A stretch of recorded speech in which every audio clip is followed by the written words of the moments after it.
Hello students, तो जैसा वादा था मैं आपके लिए गोल्डन 5 क्वेश्चन लेकर आ गया हूं। कौन से चैप्टर के? चैप्टर है इलेक्ट्रिक पोटेंशियल एंड कैपेसिटेंस। पिछली बार हमने डिस्कस किए थे इलेक्ट्रोस्टैटिक्स वाले क्वेश्चन डिस्कस किए थे, और हम डिस्कस करने वाले हैं electric potential and capacitance chapter number 2 as per NCERT के क्वेश्चंस को। जो गोल्डन 5 क्वेश्चन है, ये क्वेश्चन मोस्ट प्रोबेबल क्वेश्चन है जो कि आपके बोर्ड में इस साल पूछे जा सकते हैं। ठीक है, तो इनके अंदर जो कंसेप्ट कवर हो रहे हैं उन कंसेप्ट पे आपसे इस बार क्वेश्चन पूछे जा सकते हैं, ऐसा मुझे लगता है। ऐसा मैंने एनालाइज किया है। ठीक है, एनालाइज क्या किया है, इस वजह से एनालाइज किया है। क्यों एनालाइज किया है? देखिए, आपके पास पिछले 5 साल का अगर एनालिसिस में दिखाता हूं तो 2019 में इस टॉपिक से, इस चैप्टर से कितने क्वेश्चन आए हैं? देखिए, 9 नंबर के क्वेश्चन आपसे बैठे हैं। ठीक है, 9 नंबर के क्वेश्चन आपसे पूछे गए हैं। वहीं 2018 में 11 नंबर के क्वेश्चन आए थे इस टॉपिक से, इस चैप्टर से। ठीक है, 2017 में 10 नंबर, 2016 में फिर 8 नंबर, और फिर 2015 में 11 नंबर के क्वेश्चन इसमें पूछे गए हैं। तो आप देख सकते हो कि एवरेज अगर हम ले लें तो 10 नंबर का क्वेश्चन तो इसके अंदर से बैठना ही बनना है, कैसे भी बनना है।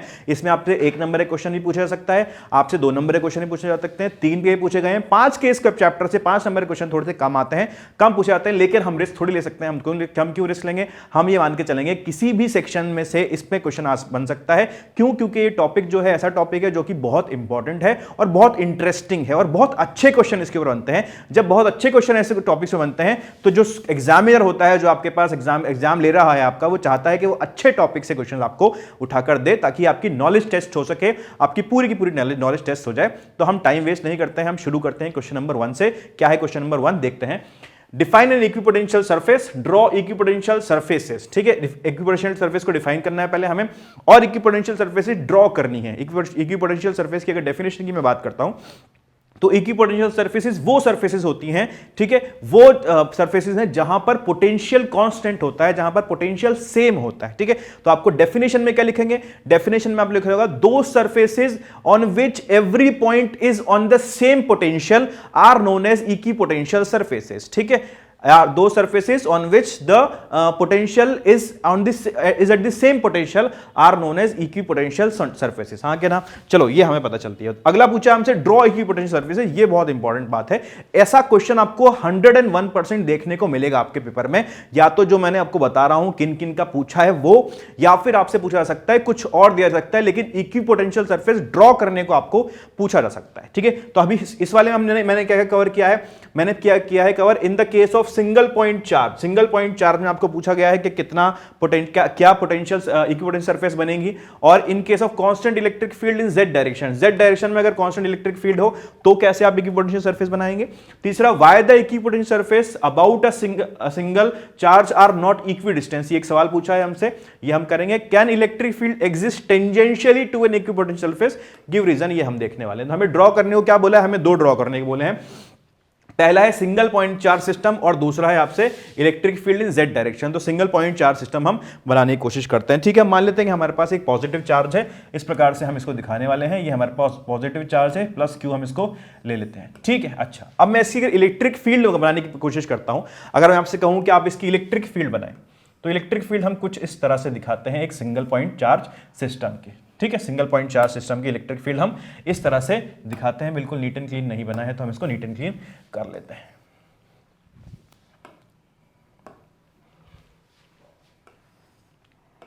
कुछ इस तरह से बाहर की तरफ निकलती हुई लाइंस हम शो करते हैं। ठीक है, एक चार्ज से। ये आपकी इलेक्ट्रिक फील्ड लाइंस है। अब मुझे सरफेस बनानी है, मुझे वो सरफेस बनानी है जो कि इक्विपोटेंशियल हो। ठीक है, अब देखो हम बात करते हैं इसके फॉर्मूले की, कि ई की, इसका जो ई का फॉर्मूला होता है वो क्या होता है? के क्यू बाय आर स्क्वायर होता है। इसका जो ई का फॉर्मूला होता है के क्यू बाय आर स्क्वायर होता है। आप जानते हो, मैं इस चार्ज से किसी भी आर दूरी पर चला जाऊंगा, किसी भी डायरेक्शन में चला जाऊंगा, तो मुझे ई का जो वैल्यू मिलेगा वो के क्यू बाय आर स्क्वायर के बराबर ही मिलेगा। अब इस आर दूरी पर जाने के मेरे पास कितने तरीके हो सकते हैं? इस आर दूरी पर जाने के मेरे पास 3 तरीके से जा सकता हूं, एक्स में, वाई में और जेड में। ठीक है, बल्कि 3 तरीका क्यों बोले? हम इनफाइनाइट तरीकों से इनको जा सकते हैं, लेकिन हम बोलेंगे कि तीनों डायमेंशन के अंदर, तीनों डायमेंशन में हम आर दूरी पर जा सकते हैं। इसको आप ऐसा समझें कि आपके पास एक बॉल है, और उस बॉल की जो सरफेस है, वो सरफेस अगर उसके सेंटर से आर दूरी पर है, तो वो पूरी की पूरी सरफेस को मैं बोलूंगा कि पूरी की पूरी सरफेस जो है ये सेंटर से आर दूरी पर है, और यहां इस सरफेस पे जो इलेक्ट्रिक फील्ड होगी वो के क्यू बाय आर स्क्वायर के बराबर आएगी due to the point charge. ठीक है, ये हमें समझ में आता है। और हम इसको कैसे दिखाएंगे, इसको हम ऐसे दिखाएंगे, यहां पर 2D में अगर दिखाना हो तो मैं कुछ इस तरह से इसको दिखाऊंगा कि यहां पर जो इलेक्ट्रिक फील्ड, ये जो सरफेस होगी यहां पर इलेक्ट्रिक फील्ड कांस्टेंट होगी। ऐसे अगर मैं बहुत सारी सरफेस बना दूं कि इलेक्ट्रिक फील्ड यहां पर सेम होगी, सेम होगी, सेम होगी, सेम होगी, सेम होगी, सेम होगी। अच्छा, अगर मैं कहता हूं इलेक्ट्रिक फील्ड सेम है तो इसका मतलब यह है कि पोटेंशियल यहां पर सेम होगा। अगर पोटेंशियल का भी फॉर्मूला हम लिखते तो वो किसके बराबर आता, के क्यू बाय आर के बराबर आता। मतलब आर दूरी पर जो भी हमारे पास इलेक्ट्रिक फील्ड, जो भी हमारे पास पोटेंशियल की वैल्यू आ रही है वो हर आर दूरी पर सेम आएगी। तो हमने हर आर दूरी पर दिखा दिया है कि कितना कितना कैसे कैसे हम इसको दिखा सकते हैं, कैसे कैसे हर आर दूरी पर जो सरफेस बनेगी वो कुछ इस तरह से बन जाएगी, हर आर दूरी पर जो सरफेस बनेगी कुछ इस तरह से बन जाएगी। तो ये वो सरफेस है जिसको हम पॉइंट चार्ज के लिए इक्वी पोटेंशियल सरफेस कहेंगे, क्योंकि इस सरफेस पर हर सरफेस पर क्या होने वाला है, इस हर सरफेस पर जो पोटेंशियल है वो बराबर होने वाला है। ठीक है, अगली चीज हमसे क्या पूछी देखते हैं भाई। In a constant electric field in Z direction why the equipotential, पहले हमें ड्रॉ करना है, draw equipotential surfaces in a constant electric field in Z direction. Z direction में अगर इलेक्ट्रिक फील्ड है तो उसकी वजह से कैसे हमारे पास इक्विपोटेंशियल सरफेसेस बनेंगे उनको हम देख लेते हैं। हम मान लेते हैं कि मेरा जेड डायरेक्शन इधर है, डायरेक्शन लेना मेरे हाथ में है। ठीक है, वो हम मानते हैं कि हमारा डायरेक्शन किधर है, हमने मान लिया है कि ये z डायरेक्शन इधर है। अगर z डायरेक्शन इधर है तो इसकी इक्विपोटेंशियल सरफेस कैसे बनेगी। ठीक है, आप देख सकते हो कि इस तरह से इसकी इक्विपोटेंशियल सरफेस हम दिखा सकते हैं कि इसकी जो इक्विपोटेंशियल सरफेस होंगी वो कुछ इस तरह से हम दिखा पाएंगे। ठीक है, ऐसे हम इसको दिखा पाएंगे। इस चीज को आप कैसे समझ सकते हो, इस चीज को आप ऐसे समझ सकते हो जैसे कि आपकी कॉपी है, कॉपी है, आप कॉपी को अपने इस तरह से रखो, मैं दिखाता हूं आपको अभी। ठीक है, ये आपका कॉपी है, इतना कॉपी को आपने इस तरह से रखा है, कॉपी आपके इस तरह रखी है और जो इलेक्ट्रिक फील्ड है वो इस तरह से आ रही है, इस तरह से इलेक्ट्रिक फील्ड आ रही है। तो आप बोलोगे कि इलेक्ट्रिक फील्ड से परपेंडिकुलर डायरेक्शन में, हमारे पास डेफिनेशन में हम ये भी पढ़ते हैं कि इलेक्ट्रिक फील्ड से परपेंडिकुलर डायरेक्शन में जो सरफेस होती है उसको हम कहते हैं क्या, उसको हम कहते हैं इक्विपोटेंशियल सरफेस। तो इस इलेक्ट्रिक फील्ड से परपेंडिकुलर डायरेक्शन में कौन सी सरफेस है, ये XY प्लेन में आप देख सकते हो। तो XY प्लेन में हमारे पास सरफेस बनेगी जो कि यहां पर इक्विपोटेंशियल सरफेस इस केस में कहलाएगी। ठीक है, चलिए अगला क्वेश्चन क्या पूछा है हमसे, why the equipotential surface about a single charge are not equidistant. Why the equipotential surface about a single charge की हम बात करते हैं, about a single charge are not equidistant. Equidistant क्यों नहीं होती हैं सिंगल चार्ज की पोटेंशियल, जो हमारे पास इक्वी पोटेंशियल सरफेसेस आती हैं। तो हम दे सकते हैं कि V जो होता है वो के क्यू बाय आर के बराबर है यहाँ पर। ठीक है, के क्यू बाय आर के बराबर है। हम यहां से कह सकते हैं, देख सकते हैं कि V जो है वो R के इनवर्सली प्रोपोर्शनल है। अगर R के इनवर्सली प्रोपोर्शनल है तो V जो होगा, जो V की वैल्यू होगी वो इक्विडिस्टेंट नहीं आएगी, जो E की वैल्यू होगी वो इक्विडिस्टेंट नहीं आएगी। वहीं पर अगर मुझे ये पता चलता कि V जो है वो R के प्रोपोर्शनल है तो जो वैल्यू आती पोटेंशियल इक्विपोटेंशियल सरफेसेस की वो इक्वल आती, इक्विडिस्टेंट आती। ठीक है, तो यहां पर लेकिन हम देख सकते हैं कि V जो है वो R के इनवर्सली प्रोपोर्शनल है, इसलिए यहां पर वैल्यू जो होगी इक्विपोटेंशियल सरफेसेस जो होंगी वो इक्विडिस्टेंट नहीं आएंगी। ठीक है, अगला क्वेश्चन, अगला पार्ट हम देखते हैं। Can electric field exist tangential to an equipotential surface. क्या इलेक्ट्रिक फील्ड एग्जिस्ट कर सकती है किसी इक्विपोटेंशियल सरफेस के टेंजेंशियल। हम मान लेते हैं कि हाँ कर सकती है, हम ये मान लेते हैं कि हाँ ये एग्जिस्ट कर सकती है। ये मेरे पास इक्विपोटेंशियल सरफेस है, ठीक है, और इसके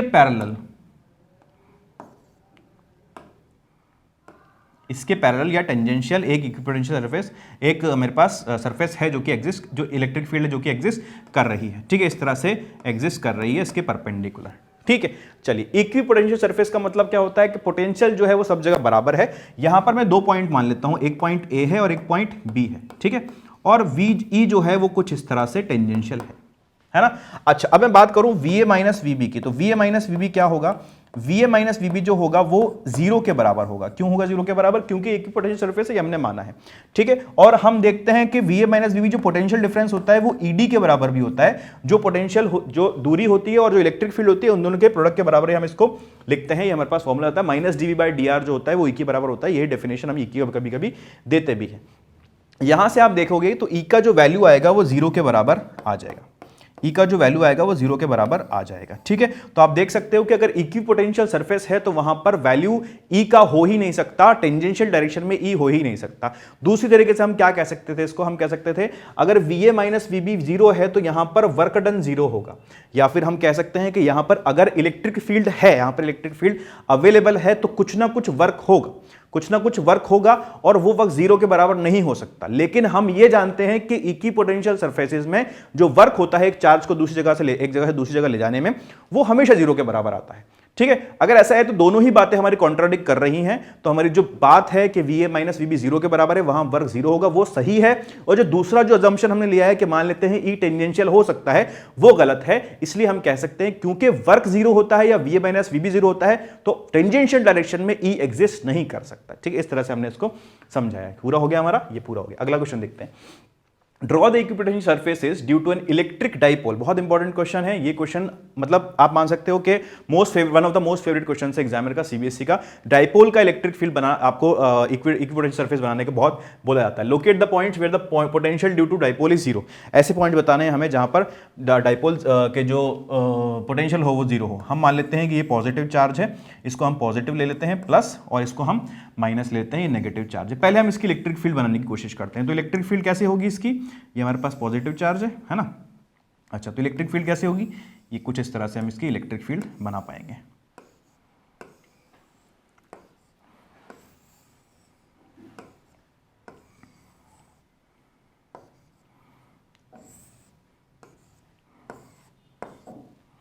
ध्यान रखना है आपको कहां पे आप एंट्री करा रहे हो, कहां पे एग्जिट करा रहे हो। ठीक है, नेगेटिव चार्ज पे आप एंट्री कराएंगे और पॉजिटिव चार्ज से आप एग्जिट कराएंगे।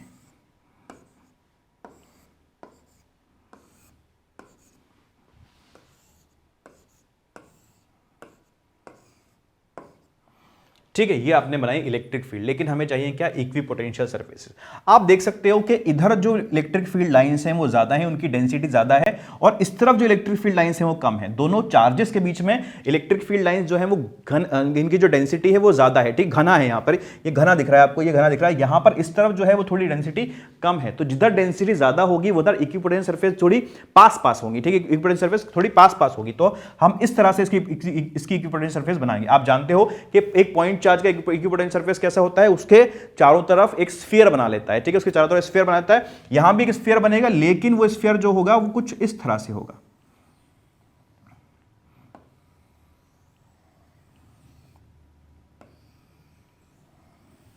ठीक है, इधर दूर दूर होंगे और इधर पास पास होंगे, इधर दूर दूर होंगे और इधर पास पास होंगे। तो बेसिकली वो जो स्फीयर्स होंगे वो सेम सेंटर पर नहीं होंगे।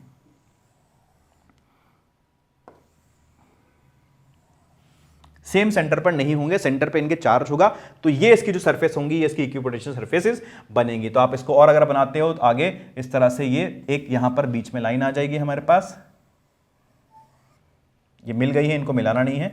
ठीक है, मैं इसको रब करूंगा तो पूरा रब हो जाएगा वो, इसलिए मैं इसको रब नहीं कर रहा हूं आपको, लेकिन इस तरह से दिखाना है। ठीक है, ये इसकी इक्विपोटेंशियल सरफेसेस इस तरह से बनेंगे। ठीक है, बहुत अजीब सा आपको डायग्राम लग रहा होगा, ये क्या बना दिया है, लेकिन मकड़ी के जाले जैसा लग रहा है, कुछ लग रहा है, लेकिन ये क्या है, ये आपकी इक्विपोटेंशियल सरफेसेस हैं ड्यू टू अ डाइपोल। अब मुझसे दूसरे क्वेश्चन में पूछा है कि locate the points where the potential due to dipole is zero. Potential due to dipole is zero. ठीक है, हम ये भी जानते हैं कि जो इक्विटोरियल पॉइंट होता है, इक्विटोरियल जो भी पॉइंट्स होते हैं वहां पर पोटेंशियल जीरो के बराबर आता है। इक्विटोरियल पॉइंट्स पर जो पोटेंशियल आता है डाइपोल का वो जीरो के बराबर आता है। कैसे आता है आप देख सकते हो, अगर मैं मान लेता हूं कि यहां से दूरी है वो r के बराबर है। ठीक है, ये पॉइंट P ले लिया मैंने, और यहां पर जो दूरी है वो भी r के बराबर है। ठीक है, तो इसकी वजह से हो जाएगा ये प्लस क्यू आपके पास चार्ज है, माइनस क्यू आर है, यहां से आएगा KQ/R और यहां से आएगा माइनस KQ/R, तो वो जीरो के बराबर हो जाएगा। तो इसकी इक्वेटोरियल लाइन पर, ये जो लाइन मैंने बीच में बनाई है, यहां पर कोई भी पॉइंट होगा वहां पर पोटेंशियल का वैल्यू जीरो आएगा, हमेशा ही जीरो आएगा। तो लोकेट द पॉइंट, या आप इस लाइन को दिखा दें कि on this line the potential of all the potential at all the points will be zero. तो आप इस लाइन को ऐसे दिखा सकते हैं। अगला क्वेश्चन देखें। Two identical capacitors of plate dimensions L into B are plate separation and plate separation D have dielectric slabs filled in between the space of plates as shown in the figures. ठीक है, obtain the relation between the dielectric constant K and K1 and K2, K and K1 and K2 को हमें बीच में relation बताना है, हमें कुछ इस तरह से ये दिया हुआ है, ठीक है। अच्छा, हम यहीं पर इसको थोड़ा सा इसके ऊपर बात कर लेते हैं। तो ये मान लेता हूं कि इसका कैपेसिटेंस है वो C के बराबर है, ठीक है, दिख नहीं रहा होगा आपके पास, यहां मैं लिख लेता हूं, इसका C के बराबर है, ठीक है। इस वाली जो प्लेट है, ये जो इधर फील्ड है ये C1 है, और इधर जो फील्ड है ये C2 के बराबर इसका कैपेसिटेंस दे रहा है, ठीक है। अच्छा, मैं अलग अलग इनका कैपेसिटेंस लिखने की कोशिश करता हूं, फिर हम इसको अच्छे से सॉल्व करेंगे। तो इसका कैपेसिटेंस क्या होगा, देखें अगर हम इसका कैपेसिटेंस क्या होगा, ये होगा K epsilon naught A by D, ठीक है। अच्छा, A की बात करते हैं, तो A किसके बराबर है, A है L इंटू बी के बराबर, D तो प्लेट सेपरेशन हो गया, A किसके बराबर है, L इंटू बी के बराबर, तो ये कितना हो जाएगा, K epsilon naught L into B by D, ठीक है। ये हमें पता चल गया, ये C1। अच्छा, ये C पता चलेगा। C1 के वैल्यू करते हैं, C1 के वैल्यू की बात करते हैं। C1 का वैल्यू कितना होगा, आप K1 epsilon naught A by D, तो A कितना है हमारे पास, A कितना है यहां पर देखोगे तो L by two into B, ये एरिया हो गया अब अपॉन D, ठीक है। ये K1 की वैल्यू आ गई मेरे पास। C2 देखेंगे तो C2 की वैल्यू कितनी आ जाएगी, K2 एप्सिलॉन नॉट, A की जगह पे हम लिखें L बाई टू,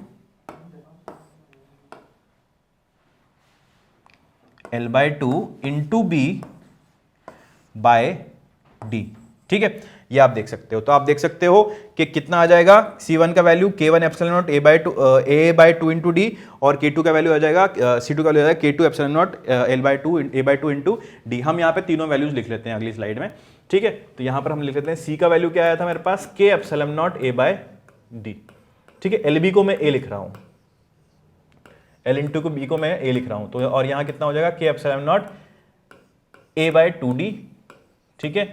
और ये K1, और C2 का वैल्यू हो जाएगा K2 into epsilon naught A by two D. ये वैल्यू हमारे पास आ जाएगी, ठीक है। ये वैल्यूज हमारे पास आ गई हैं। अच्छा, अब हमें क्या करना है, हमें सॉल्व करना है। तो हम कैसे इसको सॉल्व करें, अब कैसे सॉल्व करेंगे इसको, तो आप देखोगे यहां पर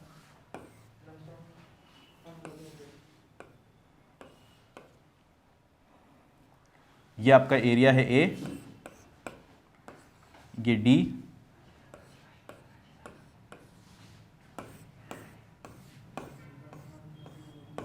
ये K1, ठीक है। अब हमने क्या किया है, हमने कुछ इस तरह से अब इनको कर लिया है,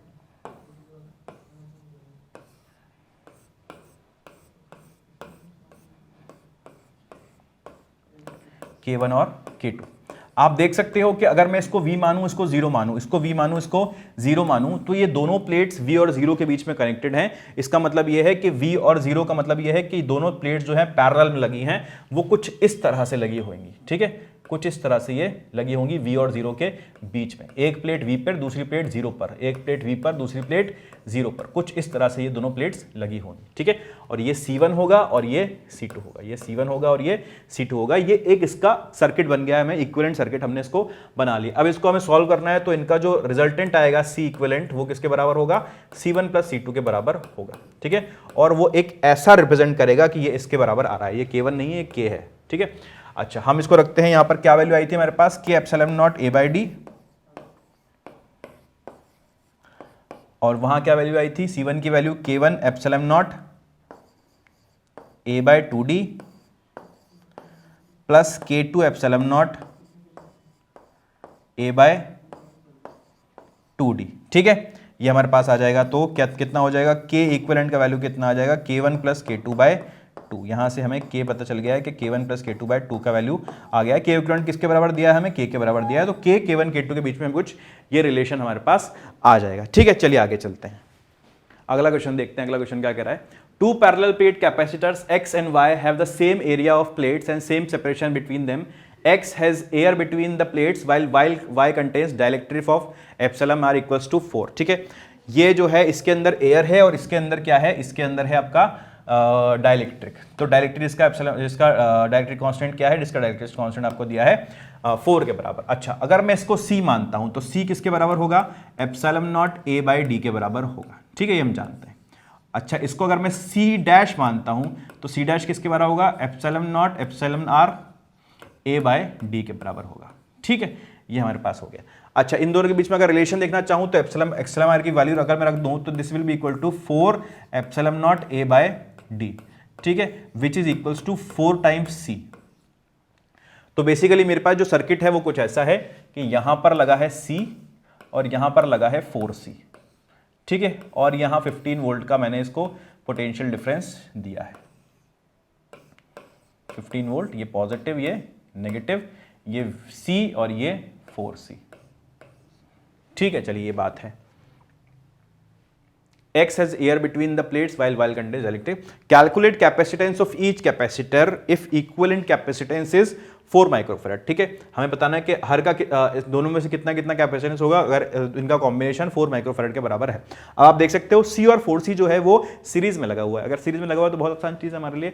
हम कह सकते हैं कि इनका जो इक्विवेलेंट कैपेसिटेंस आएगा वो कितना आएगा, 1/C equivalent equal to 1/C plus 1/4C, ठीक है। और हमें दिया है सीक्वेंट, कितना दिया है, सीक्वेंट दिया है हमें कहाँ है भाई, इक्वेंट 4 दिया है, 4 माइक्रोफेरेड। और इसको सॉल्व करते हैं तो उसका एलसीएम ले लो, 4 plus C 5C by 4C square,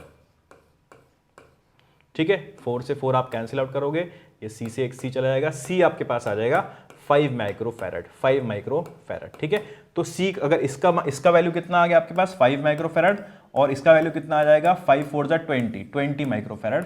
ये आपके पास दोनों चीजें हो जाएंगी, है ना, ये आपके दोनों चीजें होंगी। Calculate the potential difference between the plates of X and Y, X और वाई के प्लेट्स के बीच में पोटेंशियल डिफरेंस कितना आएगा। दोनों पे हमें बताना है कि पोटेंशियल डिफरेंस कितना आएगा, C1 और C2, यानी कि C और 4C जो है कितना कितना पोटेंशियल, मतलब अब हम जानते हैं कि ये 15 वोल्ट का पोटेंशियल ही यहाँ पर डिवाइड होने वाला है, ठीक है। अब किस रेशियो में होगा हम देखते हैं कि जब भी हम सीरीज में लगाते हैं, कैपेसिटेंसेस को, तो जो रेशियो जिसमें पोटेंशियल डिवाइड होता है वो होता है 1/C1 1/C2 के, ठीक है। ये जब हम पैरेलल सीरीज कॉम्बिनेशन पढ़ते हैं तब आपको बताया जाता है कि V1:V2 कितना होता है, 1/C1 1/C2 के बराबर होता है, ठीक है। अच्छा, V1 कहां से, V1 कितना है हमारे पास, देखोगे तो V1 कहां गया। अच्छा, V1 कितना है, V1 तो हमें निकालना है, V1/V2 कितना होगा, 1/C1 1/C2, ये C2/C1 के बराबर आ जाएगा। C2 कितना है 20 और C1 कितना है 5, ठीक है। तो ये 4 हो जाएगा, C2/C1 इक्वल्स टू 4, ठीक है। तो V1/V2 equals to 4, V1/V2 equals to 4 के बराबर हमारे पास आ जाएगा, ठीक है। अच्छा, और V1+V2 कितना है, V1+V2 है 15 के बराबर। यहां से आप देखोगे तो V1 इक्वल्स टू 4V2, तो V1 की जगह पे क्या रखता हूं मैं, 4V2 plus V2 equals to 15। तो यहां पर V2 कितना आ जाएगा 3 वोल्ट, V2 कितना आ जाएगा 3 वोल्ट के बराबर आ जाएगा, ठीक है। यहां पर जो पोटेंशियल होगा वो कितना हो जाएगा 3 वोल्ट्स के बराबर आ जाएगा। अब यहां पर कितना बचेगा, 15 माइनस 3 12 वोल्ट के बराबर आ जाएगा, ठीक है। टोटल 15 है, टोटल 15 ही बटा है, तो अगर 3 उधर गया तो 12 उधर जाएगा, तभी तो होगा। अगला क्वेश्चन क्या कह रहा है, estimate the ratio of electrostatic energy stored in X and Y. X और वाई में जो इलेक्ट्रोस्टैटिक एनर्जी स्टोर्ड होगी उसका रेशियो क्या होगा, हम बता देते हैं। तो आप देख सकते हो इसका मुझे V भी पता चल गया, मुझे C भी पता चल गया। तो अगर पहले की बात करता हूं तो U1 का अगर मैं लिखना चाहूं तो U1 कितना होगा, हाफ CV स्क्वायर, C का वैल्यू C है, V स्क्वायर का वैल्यू 12 का स्क्वायर हमारे पास आ जाएगा, ठीक है। तो इसको 144 का आधा आप कर लोगे 72 इंटू C रहेगा, ठीक है। हटाना पड़ेगा यहां से 72C, ठीक है। चलिए और बात करते हैं U2 की। इस पर कितना एनर्जी होगा, इसका कितना एनर्जी होगा, हाफ CV स्क्वायर, तो हाफ इंटू C का वैल्यू 4C और इसका वैल्यू 3 का स्क्वायर, ठीक है। तो कितना हो जाएगा 9 4 36 18C, ठीक है। अब रेशियो निकालना है आपको, तो U1:U2 आप लिख सकते हैं कितना 72C 18C, ठीक है। तो 72/18 आपका रेशियो आ जाएगा, 9 2 18 9 8 72, ये 4:1 का रेशियो आ जाएगा, 4:1 के रेशियो में ये रहेगा। अगला क्वेश्चन देखते हैं, derive the expression for the energy stored in a parallel plate capacitor, hence obtain the expression for energy density of the electric field, ठीक है। और अगला क्वेश्चन बोल रहा है कि a fully charge parallel plate capacitor is connected across N uncharged identical capacitor, show that energy stored in the combination is less than the initial energy in the store single capacitor. पहला करते हैं, पहला हमसे क्या कह रहा है, बहुत आसान क्वेश्चन है, ठीक है, एक डेरिवेशन है जो कि आपके एनसीईआरटी में भी दिया हुआ है। ये कह रहा है कि derive the expression for energy stored in a parallel plate capacitor. एक पैरेलल प्लेट कैपेसिटर में एनर्जी स्टोर्ड का डेरिवेशन हमें देखना है। Hence obtain the expression for the energy density of the electric field. Electric field का energy density क्या होता है ये भी हमें बताना है। तो देखिए भाई, ट्राई करें इसको, हम क्या कर सकते हैं उसके। हम मान लेते हैं कि हमारे पास इनिशियली दो प्लेट्स हैं, ठीक है, इनिशियली दो प्लेट्स मान लेते हैं हम अपने पास, इसे ये दो प्लेट्स हैं हमारी, इन पर अभी कोई चार्ज नहीं है ना। अब किसी तरीके से, किसी भी तरीके से मैं यहाँ से DQ चार्ज उठाता हूँ और इस DQ चार्ज को उठाकर मैं यहाँ पर ले आता हूँ, इस DQ चार्ज को उठाकर मैं यहाँ पर ले आता हूँ, ठीक है। तो अब क्या होगा फाइनली जब छोटा छोटा DQ चार्ज में उठाकर यहाँ लेकर आऊंगा तो इस पर आ जाएगा Q चार्ज और इस पर आ जाएगा -Q चार्ज, ठीक है। पॉजिटिव चार्ज अब इससे लेकर जा रहे हो तो इस पर फाइनली Q चार्ज आ जाना चाहिए और इस पर -Q चार्ज आ जाना चाहिए, ठीक है। अब मैं देखता हूं कि ये कहानी करने में, ये चीज करने में मुझे कितना वर्क करना पड़ा। तो वर्क की अगर बात करते हैं तो कितना वर्क करना मुझे पड़ा इसके अंदर, तो वर्क डन कितना होगा, वर्क डन होगा इसका फोर्स इनटू डिस्प्लेसमेंट के बराबर। जितना फोर्स लगाना पड़ा और जितना डिस्प्लेसमेंट हुआ उसके बराबर। डिस्प्लेसमेंट कितना होगा, यहां पे अगर मैं देखता हूं कि इसकी प्लेट की डिस्टेंस d है और इसका एरिया a है, ठीक है, तो डिस्प्लेसमेंट कितना होगा, डिस्प्लेसमेंट होगा आपका d के बराबर, ठीक है। और फोर्स कितना होगा, फोर्स होगा, मान लीजिए इनके बीच में इलेक्ट्रिक फील्ड डेवलप हुई है E, ठीक है, और आप लेकर जा रहे हो DQ चार्ज को। DQ चार्ज को जब E इलेक्ट्रिक फील्ड में आप मूव कराएंगे तो जो फोर्स लगाना पड़ेगा आपको वो कितना लगाना पड़ेगा, DQ इंटू E। कितना फोर्स लगाना पड़ेगा, DQ इंटू E। तो वर्क डन किसके बराबर होगा, DQ इंटू E के बराबर। और कितना चलाया आपने उसको, आपने D चलाया है उसको, है ना। अच्छा, अब DQ का वैल्यू तो DQ है, E का वैल्यू क्या मैं लिख सकता हूं, जितना चार्ज इस पर आ गया है अपॉन A एप्सिलॉन नॉट। ये E का वैल्यू मुझे पता है कि होता है, मैंने फॉर्मूले से लिख दिया, ठीक है। ये वर्क डन के बराबर आया हमारे पास। हम इसको थोड़ा सा सॉल्व करते हैं तो आप देखोगे D कांस्टेंट है, A और एप्सिलॉन नॉट कांस्टेंट है, ठीक है। तो Q DQ आपको यहां लिखना होगा। कहां से आपने शुरू किया था, 0 से, और कहां पहुंच गए आप, Q चार्ज पर पहुंच गए हो, तो ये लिमिट्स भी आप लगा देंगे। यहां पर आपके पास क्या मिलेगा, इसको अगर आप इंटीग्रेट करते हो तो D by A epsilon not is equals two upon A epsilon naught into Q square by 2। इसको आपने इंटीग्रेट किया, Q स्क्वायर बाय 2 आपको यहां से मिला, ठीक है। तो कितना वर्क करना पड़ा आपको, कितना वर्क करना पड़ा आपको, देखेंगे तो आप, ये होगा आपके पास D by A epsilon naught into Q square by 2। क्या मैं इस D बाई एप्सिलॉन नॉट को ऐसे लिख सकता हूं, नीचे ले जाऊं तो Q square by 2 into 1 by epsilon naught A by D। और epsilon naught A by D क्या होता है, कैपेसिटेंस के बराबर होता है। तो वर्क डन कितना हुआ, कितना वर्क करना पड़ा हमें, 1 bye Q square by 2C। कितना आ गया, Q स्क्वायर बाय 2C, ठीक है। ये हमारे पास वर्क आ गया, है ना। और यही वर्क किस फॉर्म में स्टोर हुआ है, इसमें पोटेंशियल एनर्जी के फॉर्म में। तो पोटेंशियल एनर्जी भी कितना आ जाएगा, Q स्क्वायर बाय 2C आ जाएगा, ठीक है। अब यहां पर देखें हम, अब हमारे पास क्या क्या, हम ये भी जानते हैं Q जो होता है वो CV के बराबर होता है। अगर मैं इस Q को वहां रिप्लेस कर दूं CV से तो मुझे क्या मिल जाएगा, U equal to Q square यानी कि C square V square by 2C, ठीक है। तो ये हाफ CV स्क्वायर के बराबर मेरे पास आ जाएगा, एक फॉर्मूला और, ठीक है। अगर मैं इस पूरे को रिप्लेस करता हूं, C मुझे वहां से C को हटाना है, अगर मैं C को हटा देता हूं तो फॉर्मूला क्या बनेगा, half Q square upon 2, C की जगह पे क्या रख दूं, Q बाय V, ठीक है।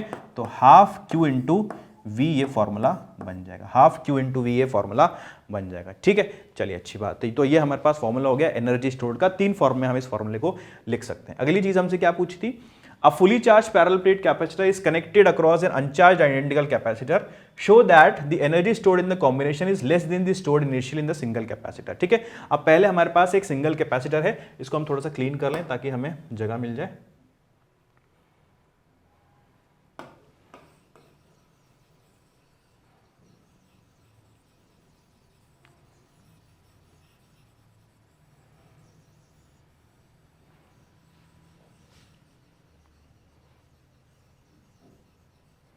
ये हमारे पास ऐसे यहाँ जगह मिल जाएगी तो हम इसको इतने में कर लेंगे, है ना। यहाँ से इसको हटा देते हैं।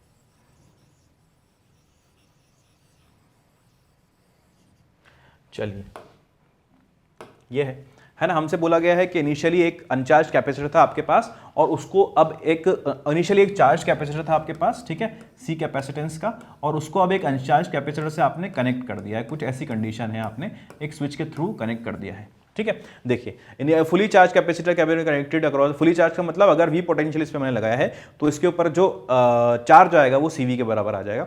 Show that the energy stored in the combination is less than initially.